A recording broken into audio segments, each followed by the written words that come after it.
بسم اللہ الرحمن الرحیم۔ سائقہ تیار ہو کر سیف الدین کے دربار میں چلی گئی۔ اسے باہر روک دیا گیا۔ سیف الدین صلاح الدین ایوبی نہیں تھا کہ ہر کسی کو ملنے کی کھلی اجازت ہوتی۔ سیف الدین تو بادشاہ تھا اور اس کے طور طریقے شاہانہ تھے۔ اسے شراب بھی پینی ہوتی تھی، حرم کے لیے بھی وقت نکالنا ہوتا تھا، رقص کی محفلیں بھی منعقد کرنی ہوتی تھی، اور جو وقت بچتا تھا وہ اپنی بادشاہی کو سلطان ایوبی سے بچانے کے منصوبے بناتے صرف ہوتا تھا۔ اسے اپنی رعایا کا کوئی علم نہ تھا۔ حکومت کے نشئی رعایا کو استعمال کیا کرتے ہیں، ان کے نیک و بد کی انہیں کوئی پرواہ نہیں ہوتی۔ وہ رعایا کے پیٹ میں صرف اتنا سا اناج جانے دیتے ہیں جس سے رعایا صرف زندہ رہے اور ان کے آگے سجدہ ریز رہے۔ سائقہ اسی رعایا کی ایک لڑکی تھی۔ دربان نے اس سے پوچھا کہ وہ کون ہے، تو اس نے بتایا کہ موصل کے خطیب ابن المہدوم ککبوری کی بیٹی ہے۔ دوسروں کی طرح دربان کو بھی یہ معلوم تھا کہ خطیب اچانک پاگل ہو گیا ہے اور اسے قید خانے میں ڈال دیا گیا ہے۔ خطیب کا احترام ہر کسی کے دل میں تھا اور اس کے پاگل ہو جانے کی وجہ سے سب کے دلوں میں ہمدردی بھی پیدا ہو گئی تھی۔ دربان نے کسی سے کہہ کر سیف الدین سے اجازت لے لی کہ سائقہ کو اس کے پاس بھیجا جائے۔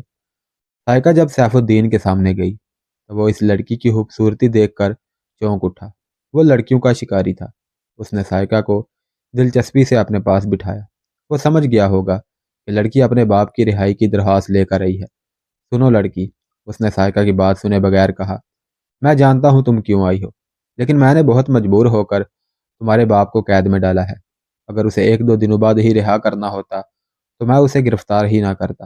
میں اسے رہا نہیں کر سکوں گا۔ ان کا جرم کیا ہے؟ سائقہ نے پوچھا۔ غداری، سیف الدین نے جواب دیا۔ کیا انہوں نے آپ کے خلاف صلیبیوں کے حق میں غداری کی ہے؟ ریاست کا دشمن صلیبی ہو یا مسلمان، سیف الدین نے جواب دیا، اس کے ساتھ مل کر ریاست کو نقصان پہنچانا جرم ہے۔ کیا تمہارا باپ صلاح الدین ایوبی کا حامی نہیں تھا؟ مجھے کچھ نہیں علم، سائقہ نے جواب دیا۔ میرا خیال ہے کہ صلاح الدین ایوبی کا حامی ہونا جرم نہیں۔ یہی بات تمہارا باپ بھی نہیں سمجھ سکتا، سیف الدین نے کہا۔ میں حیران ہوں کہ بہت سے لوگ صلاح الدین ایوبی کو فرشتہ سمجھتے ہیں۔ وہ عورت کے معاملے میں درندہ ہے۔ دمشق اور قاہرہ میں اس نے اپنا حرم تم جیسی سینکڑوں لڑکیوں سے بھر رکھا ہے۔ ہر لڑکی 3-4 مہینوں بعد اپنے سالاروں کے حوالے کر دیتا ہے۔ اس کی فوج جہاں حملہ کرتی ہے وہاں نہ مسلمان گھرانہ دیکھتی ہے نہ غیر مسلم، ہر گھر کو لوٹتی اور ہر لڑکی کو اپنے ساتھ لے جاتی ہے۔ تم جیسی حسین لڑکی اس سے کبھی محفوظ نہیں رہ سکتی۔ یہ میرا فرض ہے کہ تمہاری عزت کی حفاظت کروں، ہاں مجھے اپنے گھر میں رکھنا پڑے۔ میری حفاظت خدا کرے گا، سائقہ نے کہا۔ میں صرف یہ التجا کرنے آئی ہوں کہ مجھے تھوڑی سی دیر کے لیے اپنے باپ سے ملنے کی اجازت دی جائے۔ جب تک قاضی اسے سزا نہیں دیتا اجازت نہیں دی جا سکتی۔ سزا کیا ہوگی؟ لڑکی نے پوچھا۔ موت، سائقہ کے آنسو بہنے لگے۔ اس نے لڑکی کو اور زیادہ خوفزدہ کرنے کے لیے کہا، لیکن یہ موت اتنی آسان نہیں ہوگی کہ تلوار سے سر تن سے جدا کر دیا جائے۔ اسے آہستہ آہستہ اذیتیں دے دے کر مارا جائے گا۔ پہلے اس کی آنکھیں نکالی جائیں گی، پھر اس کا ایک ایک دانت زنبور سے کھینچ کر نکالا جائے گا، پھر اس کے ہاتھوں اور پاؤں کی انگلیاں کاٹی جائیں گی، اور پھر وہ زندہ ہی ہوگا تو اس کی کھال اتاری جائے گی۔ لڑکی کا جسم بڑی زور سے کانپا۔ اس نے ہونٹ دانتوں میں دبا لیے اور اس کا رنگ پیلا پڑ گیا۔ اس نے لرزتی ہوئی آواز میں پوچھا، کیا آپ ان پر یہ رحم نہیں کر سکتے کہ ان کا سر تلوار سے کاٹ دیا جائے؟ اگر انہیں سزائے موت ہی دینی ہے تو ایک ثانیے میں انہیں کیوں نہیں ختم کر دیتے؟ اگر تمہیں اپنی قیامت خیز جوانی پر رحم آ جائے تو میں تمہارے باپ پر رحم کر سکتا ہوں۔ سائقہ نے اسے سوالیہ نظروں سے دیکھا تو سیف الدین نے کہا، باپ کے مر جانے کے بعد تم ایک عام سی اور غریب سی لڑکی بن کے رہ جاؤ گی۔ کیا یہ بہتر نہ ہوگا کہ تم میرے عقد میں آ جاؤ، جس سے تمہارے باپ کو بھی فائدہ پہنچے گا اور تمہاری حیثیت موصل کی ملکہ کی ہو جائے گی؟ اگر میرے باپ نے مجھے خودداری کی تعلیم نہ دی ہوتی تو ملکہ بننا بہت بڑی بات ہے۔ میں آپ کے ساتھ ایک رات گزارنے پر بھی فخر محسوس کرتی، سائقہ نے کہا۔ میرا باپ میری عصمت کی حفاظت میں اپنی کھال ہنستے کھیلتے اتروا لے گا۔ یہ سودا میرے باپ کے ساتھ کریں، اس سے پوچھیں کہ تم جلاد کے پاس جانا چاہتے ہو یا اپنی بیٹی کو میرے پاس بھیجنا چاہتے ہو۔ میرا باپ یقیناً یہ کہے گا، مجھے جلاد کے حوالے کر دو۔ میں صرف یہ درخواست لے کر آئی ہوں کہ تھوڑی سی دیر کے لیے مجھے اپنے باپ سے ملنے دیا جائے۔ اب میں اپنی درخواست میں یہ اضافہ کرتی ہوں کہ اس کے لیے میں کوئی سودا قبول نہیں کروں گی۔ کیا تمہارا یہ فیصلہ ہے کہ تم میرے پاس نہیں آؤ گی؟ سیف الدین نے پوچھا۔ اٹل فیصلہ، سائقہ نے جواب دیا۔ آپ موصل کے مالک ہیں مجھے زبردستی اپنے حرم میں داخل کر لیں۔ میں نے ایسا جرم کبھی نہیں کیا، سیف الدین نے کہا۔ سائقہ اٹھ کھڑی ہوئی۔ اسے دراصل ملاقات کی ضرورت نہیں رہی تھی۔ وہ تو یہ معلوم کرنا چاہتی تھی کہ اس کے باپ کے ساتھ قید خانے میں کیا سلوک ہو رہا ہے۔ وہ اسے قید خانے کے ایک عہدیدار سے معلوم ہو گیا تھا، اور اسے یہ امید بھی تھی کہ یہ عہدیدار اس کے باپ کو فرار میں مدد دے گا۔ اس نے سیف الدین کو سلام کیا اور چل پڑی۔ سیف الدین نے اسے جاتے دیکھا تو بولا، ٹھہرو، یہ نہ کہنا کہ والی موصل نے ایک لڑکی کی تمنا پوری نہیں کی تھی۔ تم آج رات اپنے باپ سے ملاقات کرنے کے لیے جا سکتی ہو۔ ایک آدمی تمہارے گھر آئے گا، وہ تمہیں اپنے ساتھ قید خانے میں لے جائے گا۔ تم جتنی دیر چاہو اپنے باپ سے باتیں کر سکتی ہو۔ سائقہ شکریہ ادا کر کے چلی گئی۔ سیف الدین کے پیچھے ایک باڈی گارڈ کھڑا تھا۔ سائقہ چلی گئی تو سیف الدین نے اپنے باڈی گارڈ سے کہا، اتنا خوبصورت پرندہ پنجرے میں آنا چاہیے۔ میں نے اسے خوف زدہ کرنے کے لیے کہا تھا کہ اس کے باپ کو کس طرح اذیتیں دے کر مارا جائے گا، مگر لڑکی دل گردے کی پکی معلوم ہوتی ہے۔ جانتے ہو میں نے اسے کیوں کہا ہے کہ ایک آدمی تمہارے گھر آئے گا، وہ تمہیں قید خانے میں باپ سے ملاقات کرانے لے جائے گا۔ کیا میں ابھی تک آپ کے اشارے سمجھنے کے قابل نہیں ہوا؟ باڈی گارڈ نے ہونٹوں پر شیطانی مسکراہٹ لاتے ہوئے کہا۔ وہ آدمی میں ہوں گا، اسے شام کے بعد گھر سے قید خانے لے جانے کے بہانے لے آؤں گا۔ اور تم جانتے ہو کہ اسے کہاں لے جانا ہے؟ سیف الدین نے پوچھا۔ اسے یہ شک نہیں ہونا چاہیے کہ میں نے اسے اغوا کرایا ہے۔ سب جانتا ہوں، باڈی گارڈ نے کہا۔ یہ کام پہلی بار تو نہیں کر رہا۔ میں اسے جن بھول بھلائیوں سے گزار کر اور اس کی جو حالت کر کے آپ کے پاس پہنچاؤں گا، اس سے وہ یہ سمجھے گی کہ دنیا میں آپ واحد انسان ہیں جو اس کے محسنوں کا مخار ہیں۔ آگے آپ جانتے ہیں کہ اس قسم کے پرندے کو پنجرے میں کس طرح بند کرتے ہیں۔ سیف الدین نے اپنے باڈی گارڈ کے کان میں کچھ کہا۔ باڈی گارڈ کی آنکھوں میں شیطان مسکرانے لگا۔ قید خانے کا جو عہدیدار سائقہ کے پاس آیا اور اسے تسلی دے کر اور قرآن لے کر چلا گیا تھا، رات کی ڈیوٹی پر تھا۔ شام کے بعد وہ قید خانے میں داخل ہوا۔ دن کی ڈیوٹی والے کو رخصت کیا اور خطیب ابن المہدوم کی کوٹھری کے سامنے جا کھڑا ہوا۔ ادھر ادھر دیکھ کر اس نے قرآن خطیب کو دے کر کہا، اپنی بیٹی کے متعلق آپ کوئی غم نہ کریں، وہ ہر لحاظ سے مطمئن ہے، محفوظ ہے اور خیریت سے ہے۔ اس نے مجھے ایک بات کہی ہے، دعا کریں کہ اللہ مجھے بچی کی تمنا پوری کرنے کی توفیق عطا فرمائے۔ وہ کیا بات ہے؟ خطیب نے پوچھا۔ عہدیدار نے ادھر ادھر دیکھا اور منہ سلاحوں کے ساتھ لگا کر کہا، فرار، آپ میں اتنی ہمت ہے، میں مدد کروں گا۔ جس کام میں اللہ کی خوشنودی شامل ہو اس کے لیے اللہ ہمت بھی دے دیتا ہے، خطیب نے کہا، لیکن میں تمہاری مدد سے فرار نہیں ہوں گا، اس کی بجائے یہاں مر جانا پسند کروں گا۔ کیوں؟ عہدیدار نے حیران ہو کر پوچھا۔ کیا آپ مجھے گناہ گار سمجھ کر میری مدد قبول نہیں کرنا چاہتے؟ نہیں، خطیب نے جواب دیا، میں تمہاری مدد اس لیے قبول نہیں کرنا چاہتا کہ تم گناہ گار نہیں ہو۔ میں تو تمہاری مدد سے یہاں سے نکل جاؤں گا، تم پیچھے رہ جاؤ گے اور پکڑے جاؤ گے۔ میرے جرم کی اور تمہاری نیکی کی سزا تمہیں ملے گی، جو بہت ہی بھیانک ہوگی۔ میں بھی آپ کے ساتھ ہی جاؤں گا، عہدیدار نے کہا۔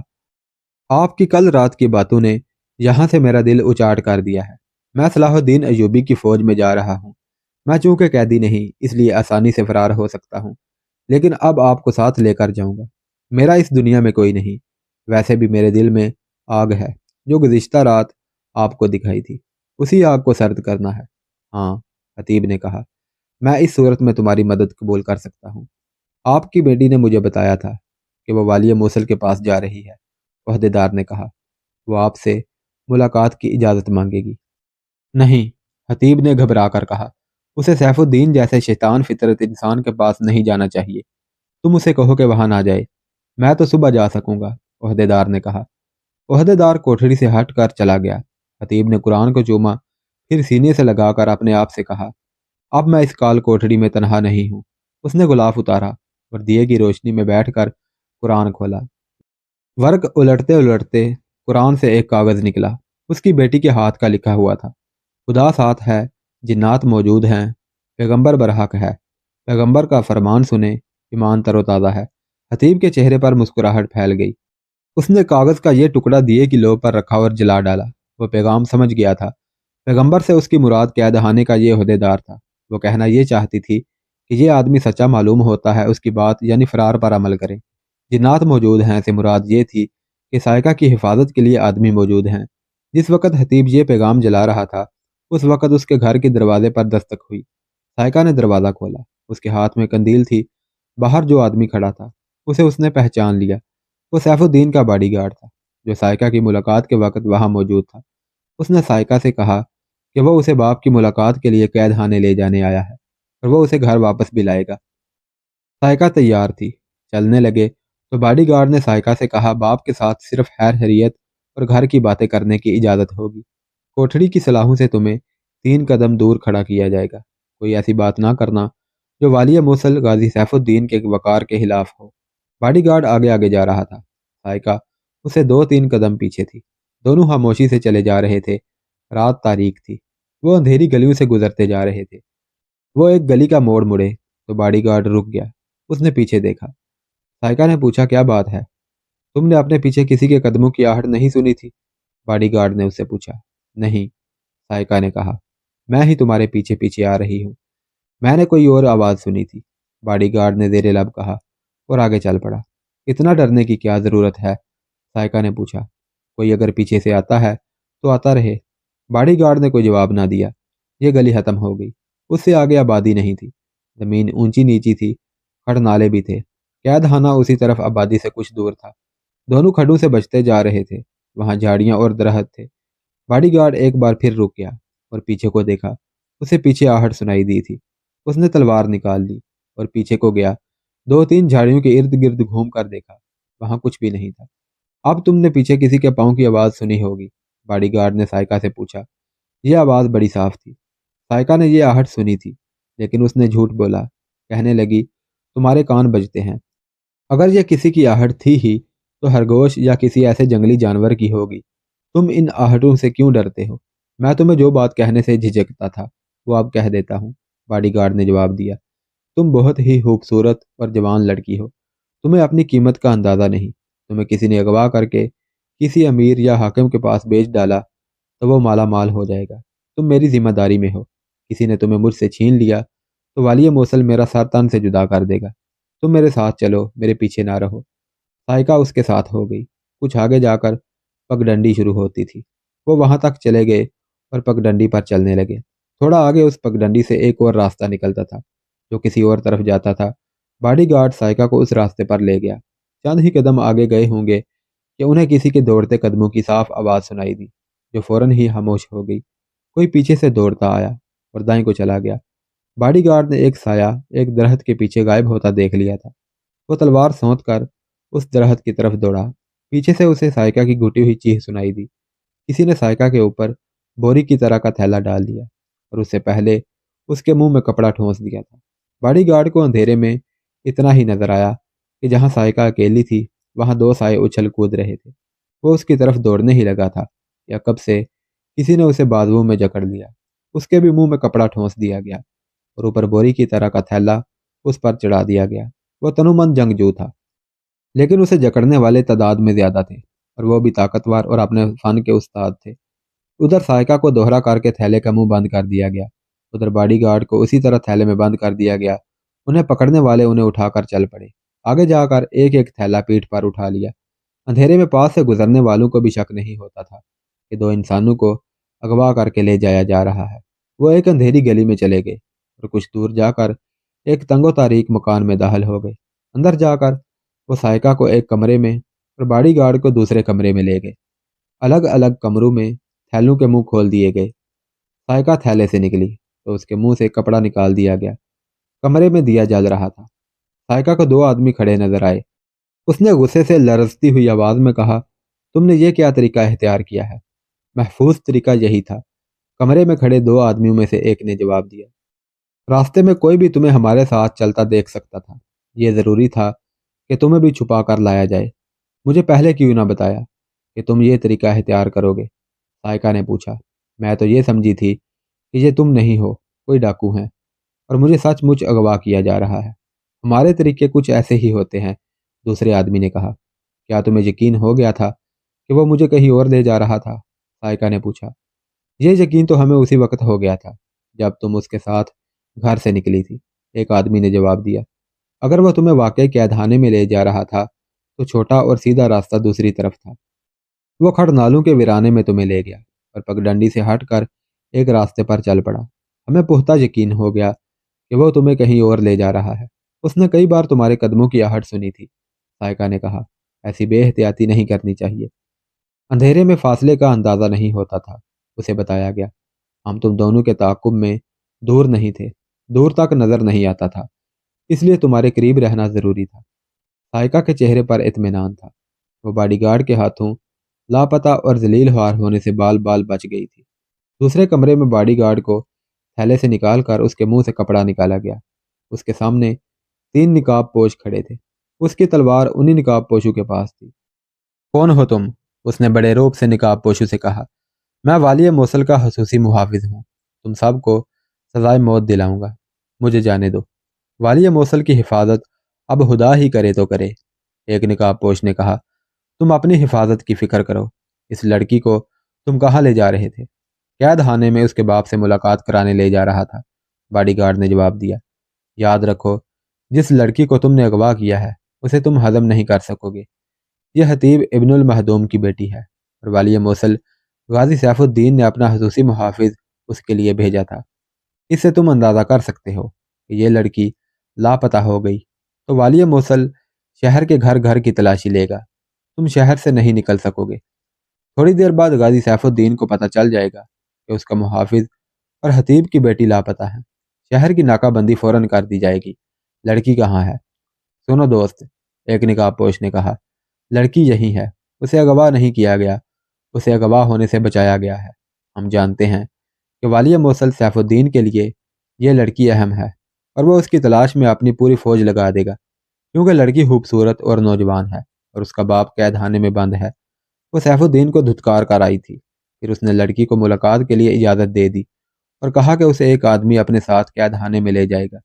ملاقات کا وقت رات کا رکھا گیا۔ کیا تم بتا سکتے ہو کہ ملاقات دن کو کیوں نہ کرائی گئی؟ لڑکی نے ہمیں بتایا، ہم نے اس کی حفاظت کا انتظام کر لیا۔ تم اسے گھر سے ہی غلط راستے پر لے چلے تو ہم تمہارے تعاقب میں چل پڑے۔ تم نے 2-3 بار رک کر پیچھے دیکھا تھا، وہ ہم ہی تھے۔ تم نے جنہیں جھاڑیوں میں تلاش کرنے کی کوشش کی تھی وہ بھی ہم ہی تھے۔ ہم تو دن کی روشنی میں بھی کسی کو نظر نہیں آتے۔ تم نے اس لڑکی پر ظلم کیا ہے، باڈی گارڈ نے کہا۔ میں اسے اس کے باپ کے پاس لے جا رہا تھا، تم اسے اغوا کر کے لے جا رہے تھے۔ ایک نقاب پوش نے تلوار کی نوک اس کی شاہ رگ پر رکھ کر ذرا دبائی اور کہا، تم اسے سیف الدین کے لیے لے جا رہے تھے۔ ہم جانتے ہیں تمہارا والی موصل کتنا کچھ رحم دل ہے، جس نے حتیب تک کو قید کرنے سے گریز نہ کیا اور اب اس کی بیٹی کو ملاقات کی اجازت دے رہا ہے۔ تم اچھی طرح جانتے ہو کہ محترم حتیب کا کوئی جرم نہیں، مگر تم یہ نہیں جانتے کہ یہ عالم موصل میں تنہا نہیں، وہ قید خانے میں ہے اور اس کی بیٹی تنہا نہیں۔ میں تمہیں یہ بھی بتا دیتا ہوں کہ ہم سیف الدین کا تختہ الٹ دیں گے، اس کے دن تھوڑے رہ گئے ہیں۔ ہم اسے کسی بھی وقت قتل کر سکتے ہیں، لیکن صلاح الدین ایوبی نے ہمیں سختی سے حکم دے رکھا ہے کہ کسی کو حسن بن صبا کے فدائیوں کی طرح قتل نہ کرنا۔ ہم میدان میں للکارتے اور قتل کرتے ہیں۔ تم صلاح الدین ایوبی کے آدمی ہو؟ باڈی گارڈ نے پوچھا۔ ہاں، نقاب پوش نے جواب دیا، ہم جانباز دستے کے سپاہی ہیں۔ اس نے تلوار کی نوک اس کی شاہ رگ پر اور زیادہ دبائی تو باڈی گارڈ کی پیٹھ دیوار کے ساتھ جا لگی۔ نقاب پوش نے کہا، تم سیف الدین کے خصوصی محافظ ہو اور ہر وقت اس کے ساتھ رہتے ہو، تم اس کے رازدان ہو، لڑکیاں اغوا کر کے اسے دیتے ہو۔ پوری تفصیل سے بتاؤ کہ سلطان صلاح الدین ایوبی کے خلاف اس کے ارادے کیا ہیں۔ اگر بتانے سے انکار کرو گے یا کہو گے کہ تمہیں کچھ علم نہیں تو تمہارا حال وہی کیا جائے گا جو سیف الدین قید خانے میں اپنے محالفین کا کرتا ہے۔ اگر تم سپاہی ہو تو اچھی طرح جانتے ہوگے کہ حاکم اور بادشاہ کے سامنے ایک محافظ کی کوئی حیثیت نہیں ہوتی، باڈی گارڈ نے جواب دیا۔ میں اس کے ارادوں کے متعلق کیا بتا سکتا ہوں؟ ایک نقاب پوش نے اس کا سر ننگا کر کے اس کے بال مٹھی میں لے کر مروڑے اور جھٹکا دے کر اسے ایک طرف جھکا دیا۔ دوسرے نے اسے ٹانگوں سے گھسیٹ کر گرا دیا۔ ایک نقاب پوش اس کے پیٹ پر کھڑا ہو گیا۔ وہ 2-3 بار اس کے پیٹ پر اچھلا تو باڈی گارڈ کے دانت بجنے لگے۔ پھر اسے مختلف اذیتوں کا ذرا ذرا ذائقہ چکھایا گیا اور اسے کہا گیا کہ وہ وہاں سے زندہ نہیں نکل سکے گا۔ مجھے اٹھنے دو، اس نے کراہتے ہوئے کہا۔ اسے اٹھایا گیا تو اس نے کہا، سیف الدین سلطان ایوبی کے خلاف لڑنا چاہتا ہے۔ یہ کوئی راز نہیں، ایک نقاب پوش نے کہا۔ ہمیں بتاؤ وہ کب اور کس طرح لڑنا چاہتا ہے؟ کیا وہ حلب اور ایران کے فوجوں کے ساتھ اپنی فوج شامل کرے گا یا الگ لڑے گا؟ فوج دوسری فوجوں میں شامل کرے گا، باڈی گارڈ نے جواب دیا، لیکن ایسی چال چلے گا کہ اس کی فوج کی فتح الگ تھلگ نظر آئے۔ حلب اور ایران والوں پر اسے بھروسہ نہیں۔ اپنے سالاروں کو اس نے کیا ہدایات دی ہیں؟ ایک نقاب پوش نے پوچھا۔ اس کا منصوبہ یہ ہے کہ صلاح الدین ایوبی کو پہاڑی علاقے میں محصور کر لیا جائے، باڈی گارڈ نے جواب دیا۔ صلیبی کتنی مدد دے رہے ہیں؟ صلیبیوں نے مدد کا وعدہ کیا ہے، باڈی گارڈ نے جواب دیا، لیکن سیف الدین انہیں بھی دھوکہ دے گا۔ صلیبی فوج کے چند ایک کمانڈر موصل کی فوج کو تربیت دے رہے ہیں۔ یہ نقاب پوش اور دو آدمی جو دوسرے کمرے میں سائقہ کے ساتھ تھے سلطان ایوبی کے چھاپہ مار جاسوس تھے۔ ان کا رابطہ حتیب ابن المہدوم کے ساتھ تھا، بلکہ حتیب ان کا نگران اور سربراہ تھا۔ یہ گروہ سلطان ایوبی کے لیے آنکھوں اور کانوں کا کام کرتا تھا۔ موصل سے جو بھی اطلاع وہ حاصل کرتے تھے سلطان ایوبی کے جنگی ہیڈ کوارٹر کو بھیج دیتے تھے۔ موصل میں وہ مختلف کام دھندہ ملازمت اور دکانداری کرتے تھے۔ حتیب قید ہو گیا تو یہ رات کو باری باری حتیب کے گھر کا پہرا دیتے تھے۔ ان لڑکیوں نے جو سائقہ کے گھر اسے تنہا سمجھ کر سونے آئی تھیں انہی کے سائے حرکت کرتے دیکھے تھے۔ سائقہ نے ان لڑکیوں کو یہ نہیں بتایا تھا کہ یہ سائے نہیں انسان ہیں۔ اس نے ایسا تاثر دیا تھا جیسے یہ جنات ہیں۔ ان آدمیوں کو معلوم تھا کہ سائقہ سیف الدین کے پاس باپ سے ملاقات کی اجازت لینے گئی ہے۔ واپس آ کر اس نے ان میں سے ایک آدمی کو بتا دیا تھا کہ رات کو ایک آدمی اسے قید خانے میں لے جانے کے لیے آئے گا۔ اس نے یہ بھی بتا دیا تھا کہ سیف الدین نے اس کے ساتھ ناروا باتیں کی اور اسے اپنے عقد میں لینے کی پیشکش کی تھی۔ اس آدمی نے اپنے گروہ کو بتایا۔ یہ سب بہت ذہین تھے۔ انہیں شک ہوا کہ سائقہ کو کسی اور طرف لے جا کر غائب کر دیا جائے گا۔ چنانچہ سورج غروب ہونے کے بعد 5 آدمی سائقہ کے گھر میں جا کر چھپ گئے تھے۔ سائقہ باڈی گارڈ کے ساتھ گئی تو یہ آدمی ان کے تعاقب میں چل پڑے۔ آگے جا کر ان کا شک صحیح ثابت ہوا۔ انہوں نے کامیابی سے سائقہ کو بچا لیا اور باڈی گارڈ کو بھی پکڑ لائے جو سیف الدین کا رازدان تھا۔ انہوں نے فوجی اہمیت کے بہت سے راز اگلوا لیے۔ ان میں یہ راز اہم تھا کہ سیف الدین کے بھائی عزاء الدین نے فوج کو 2 حصوں میں تقسیم کر کے ایک حصے کو اپنی کمان میں رکھا ہے۔ یہ حصہ محفوظہ کے طور پر استعمال ہوگا، یعنی اسے بعد میں ضرورت کے مطابق استعمال کیا جائے گا۔ پہلے حملے کی قیادت سیف الدین کو کرنی تھی۔ دوسری اہم بات جو معلوم ہوئی وہ یہ تھی کہ حلب سے گمشتگین اور سیف الدین کے ہاں ایلچی یہ پیغام لے کر گئے ہیں کہ تینوں فوجوں کو مشترکہ کمان میں رکھا جائے اور صلیبیوں کی مدد پر زیادہ بھروسہ نہ کیا جائے۔ باقی معلومات بھی اہم تھی۔ باڈی گارڈ نے یہ معلومات اگل کر کہا کہ اسے رہا کر دیا جائے۔ نقاب پوشوں نے اسے رہائی کے وعدے پر ٹال دیا۔ سائقہ کو اسی کمرے میں رہنے دیا گیا۔ اس کے گھر رکھنا مناسب نہیں تھا۔ باڈی گارڈ کو اس مکان کی ایک اندھیری کوٹری میں بند کر دیا گیا۔